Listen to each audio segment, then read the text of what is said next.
Assalamualaikum warahmatullahi wabarakatuh. Perkenalkan, nama saya Deprianto dengan nomor NIM 2004-2091, berasal dari Prodi Ilmu Administrasi Negara, tugas mata kuliah Sistem Hukum Indonesia.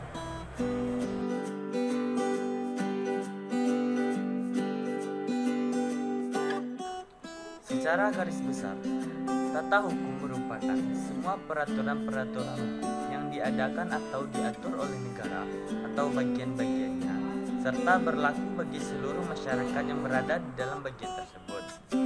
Tujuan dibentuknya tata hukum ini yaitu untuk mempertahankan, memelihara, dan melaksanakan tata tertib di kalangan anggota-anggota masyarakat di dalam negara tersebut dengan peraturan-peraturan yang dibentuk dan diadakan oleh negaranya masing-masing.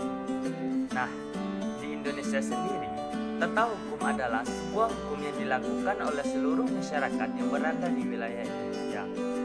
Dalam pelaksanaannya, tata hukum Indonesia dibentuk setelah Indonesia merdeka pada tanggal 17 Agustus 1945. Di Indonesia sendiri, tujuan mempelajari tata hukum yaitu agar mengetahui perbuatan atau tindakan manakah yang bertentangan dengan hukum, bagaimanakah kedudukan seseorang di dalam masyarakat, serta apakah wewenang dari seseorang di dalam masyarakat tersebut, dan berbagai macam hal lainnya.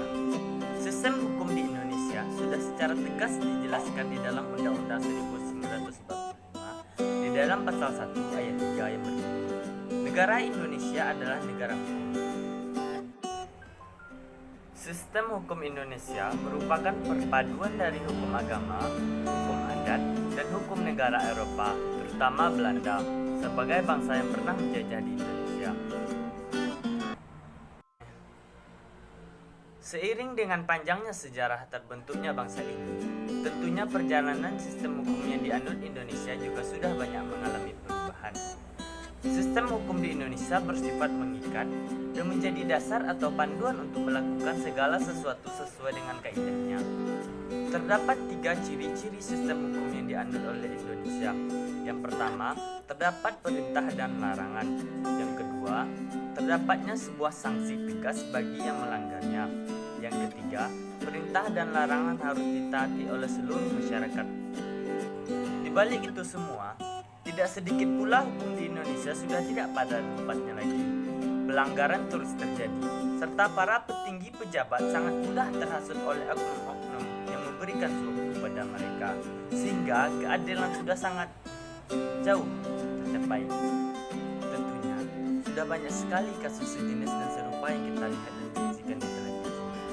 Sungguh sangat miris tentunya, karena mengingat sistem hukum di Indonesia saat ini sudah terkesan runcing ke bawah namun tumpul ke atas. Jika ditanya mengenai keadilan, bukan keadilan itulah yang kita harapkan, apalagi bagi kita masyarakat biasa. Sudah bukan tabu lagi jika sistem di negara kita bisa dibeli dengan uang. Bahkan tak jarang pelaku utama dalam hal tersebut adalah para pejabat petinggi negara.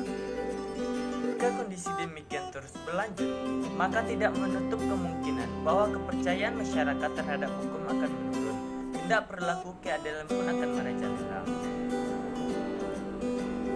Oleh sebab itu, seharusnya kita saling menghargai pendapat orang lain, membenarkan apa yang memang seharusnya benar, dan tidak melebih-lebihkan sesuatu yang salah.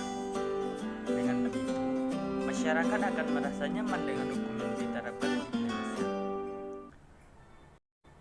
Sekian, itulah sedikit pemahaman saya mengenai materi pada pertemuan satu ini. Saya ucapkan Assalamualaikum warahmatullahi wabarakatuh.